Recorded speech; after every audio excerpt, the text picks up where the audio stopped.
ఈ వీడియో చూడండి, అందులో అన్న బాధ ఒకసారి వినండి.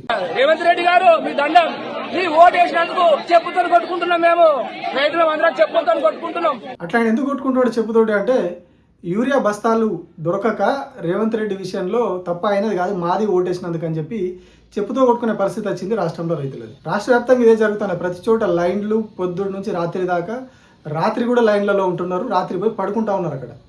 నిన్న మెదక్ జిల్లాలో అయితే పోయి నైట్ కూడా అక్కడనే ఉన్నారు, వాళ్ళు లైట్లు వేసుకొని టార్చ్ లైట్లు పట్టుకొని అక్కడనే కావాలి కూర్చొని ఉన్నారు లైన్లలో. స్టిల్ ఇప్పటి వరకు కూడా రాష్ట్ర వ్యాప్తంగా దాదాపు 2 నెలల నుంచి యూరియా కొరత ఉన్నది. ఇప్పటివరకు ఎక్కడ కూడా యూరియా కొరత తీర్చలేదు ప్రభుత్వం, మా దిశగా చర్యలు కూడా తీసుకున్నట్టు కనిపిస్తలేవు. ఎందుకంటే స్టిల్ రైతులందరూ లైన్లలోనే ఉన్నారు, ధర్నాలు, రాస్తారోకాలు. లాస్ట్కి నిన్న ఒక దగ్గర భిక్షాటన చేశారు.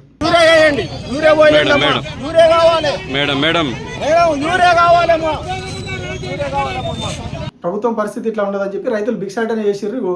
ఇప్పుడు ఇట్లా చెప్పుతోడు కొట్టుకునే పరిస్థితి వచ్చింది రైతులు.